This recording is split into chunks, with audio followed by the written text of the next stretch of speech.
थोर संत समाजक्रांतिकारक रैदास उर्फ रोहिदास 650 वर्षापूर्वीचा त्यांचा जन्म.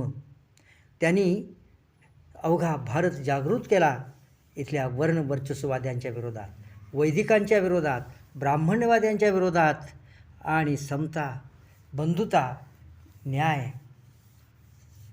धर्मनिरपेक्षता, वैज्ञानिक दृष्टिकोन ही मूल्ये रुजवण्याचा प्रयत्न केला 600 वर्षापूर्वी ते थोर संत आणि समाजक्रांतिकारक रविदास. गुरु रविदासांचे ज्ञान, प्रतिभा आणि कार्य यांची स्तुती अनेक संतांनी केलेली आहे. संत तुकाराम, गुरु नानक, गुरु कबीर, संत सेना, संत मीराबाई, संत एकनाथ, संत हरिदास, संत दादू, संत नाभादास, किती नावे सांगावी. त्यांचा जन्म 1398 सालचा, 15 फेब्रुवारी 1398.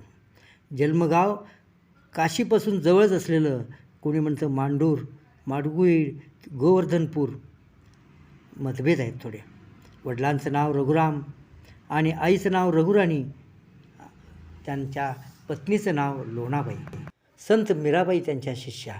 अनेक राजेरजवाडे त्यांचे शिष्य झाले, पण त्यांनी त्यांच्या संपत्तीवर कधी डल्ला मारला नाही.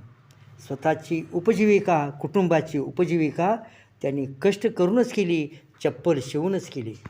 त्यांना 120 वर्षाचं प्रदीर्घ आयुष्य लाभलं आणि त्यांचं साहित्य उपलब्ध आहे. 18 साखी आणि 101 पदे.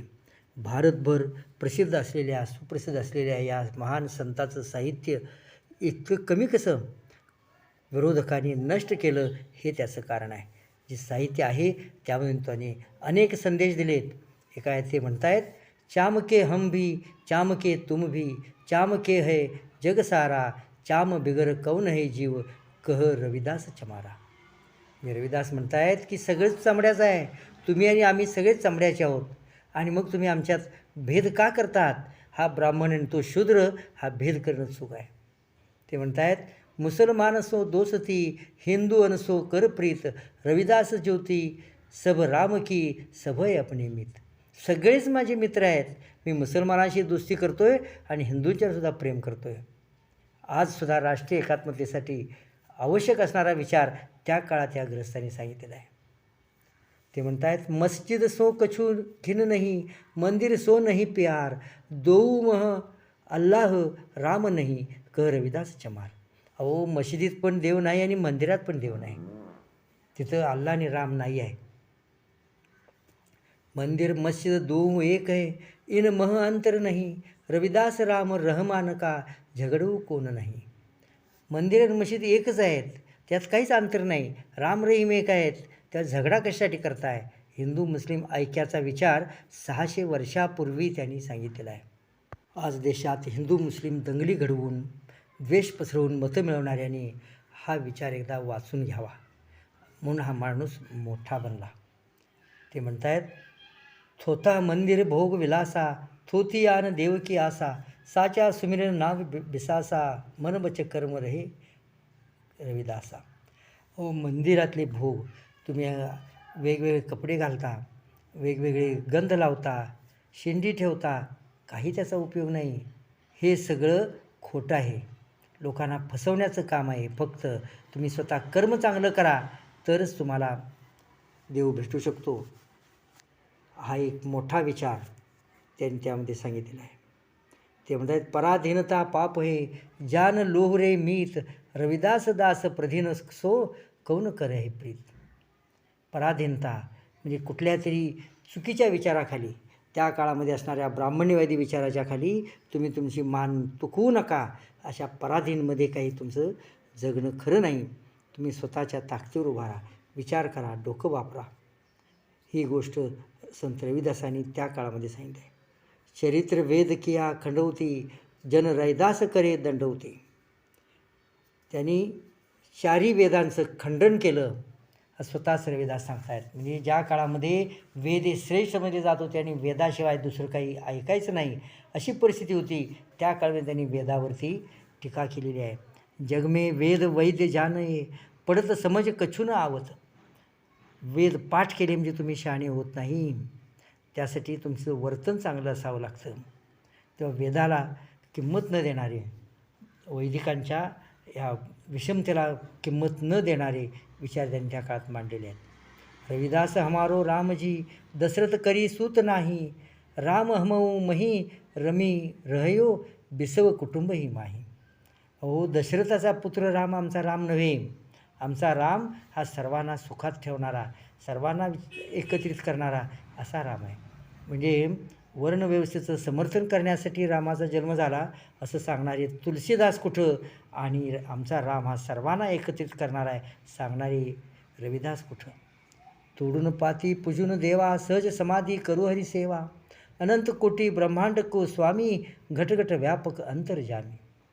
आम्ही पानं तोडून आणि फुलं तोडून देव पूजायची गरज नाही. आम्ही सहज समाधी करू, हरिसेवा आमची मनापासून करू. हा अनंत कोटी ब्रह्मांड स्वामी असलेला घटघट व्यापक असा, त्याच्यासाठी असल्या फुलापानांची गरज नाही, मंदिरात जाण्याची गरज नाही. कहा डिंब बाहर किये, हरि कनक कसौटी हार, कया भयो बहु पाखंड किये, हरि हृदय सुपिन न जान, जीवधारा बिवचारिणी मुख प्रतिवता जी आन. अंगात कफनी घालून, गळ्यात माळा घालून, कपाळास गंध लावून असा अवडंबर केल्यामुळं परमेश्वर नाही प्राप्त होत. तुम्ही भक्तीची खरी कसोटी तिथं लावली जाते. सोंगढोंग केल्यानं ईश्वर प्राप्ती होते असं मला वाटत असेल तर ते लक्षात घ्या. एखाद्या व्यभिचारिणी पत्नीनं प्रतिव्रतेचा आणल्यासारखं आहे ते. तुमचं मन चांगलं असेल तर तुमच्या कटोतीमध्ये, म्हणजे खरोखर गंगेला जाऊन आज स्नान करण्याचीसुद्धा गरज नाही. गंगेत पाणी पावित्र्य नाही. मन चंगा तो कठवती में गंगा, ही एक म्हणच तयार झाली ही त्यांच्याच काव्यामधून. मन चंगा तो कठवती में गंगा. ते म्हणतात राग द्वेष कू छांडी कर, निह कर्म करहूत रे मीत, सुख दुःख सम रही थिर रही, रविदास सदा मन जीत. तुम्ही राग आणि द्वेष करू नका, ते सोडा.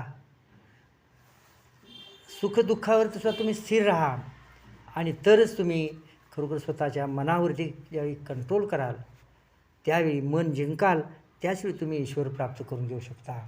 हा सुद्धा राग आणि द्वेष करून राजकारण करणाऱ्या मंडळींच्यासाठी हा मोठा सल्ला आहे, आणि सर्वसामान्य लोकांच्यासाठी सुद्धा. मनही पूजा मनही धूप, मनही सेवू सहज सरू. मन हेच श्रेष्ठ आहे.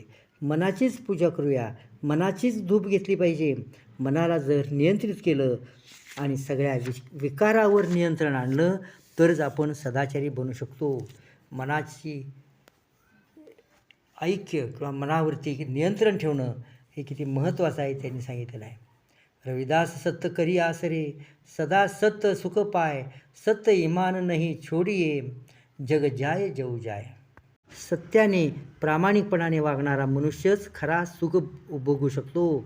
यासाठी सत्याचा प्रामाणिकपणाचा मार्ग कधी सोडू नये. जग कितीही बिघडलेलं असेल, कोणत्याही मार्गाने जात असेल, परंतु आपला सत्याचा प्रामाणिकपणाचा मार्ग मनुष्याने सोडू नये. त्या काळामध्ये दुसऱ्याच्या दानदक्षिणेवर जगणाऱ्या लोकांच्यासाठी त्यांनी हे सांगितलेलं आहे की तुम्ही सत्यानं वागा, प्रामाणिकपणे वागा, नैतिकतेनं वागा, आणि तरच तुम्ही खरे मानव बनू शकता. आपल्याला कसा समाज पाहिजे आहे ते सांगताना ते म्हणतात, बेगमपूर सहर को नाऊ, दुख अंदोह नहीं तेही ठाऊ. ऐसा चाहो राजमय, जहाँ मिले सबन को अन्न, छोटो बडे सब सम पैसे, रविदास रहे प्रसन्न. सर्व पोटभर जेवतील आणि समानतेनं वागतील असाच प्रदेश मला हवा आहे, असं राज्य मला हवं आहे. या थोर संताचा अंत कसा झाला? इतर संतांच्या प्रमाणच संशयास्पद रीतीने. चित्तोडच्या राणीने, झाली राणीने त्यांना चित्तोडला बोलावलं. तिथं त्यांनी आपला मानवतावादाचा उपदेश केला, पण तो तिथल्या ब्राह्मणांना आवडला नाही.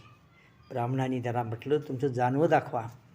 तेव्हा त्याने आपलं छाती चिरून यज्ञोपवीत बाहेर दाखवलं. त्या तेजानं ब्राह्मणांचे डोळे दिपले, त्यांनी डोळे मिटले आणि डोळे उघडले तेव्हा रविदास नाहीसे झाले होते असं ते सांगतायत. आज रविदासांची छत्री या नावाने एक स्थळ चित्तोडमध्ये प्रसिद्ध आहे. तिथंच रविदासांचा अंत करण्यात आला. मित्रांनो, रविदास गेले पण त्यांनी आपले विचार मागं ठेवलेत.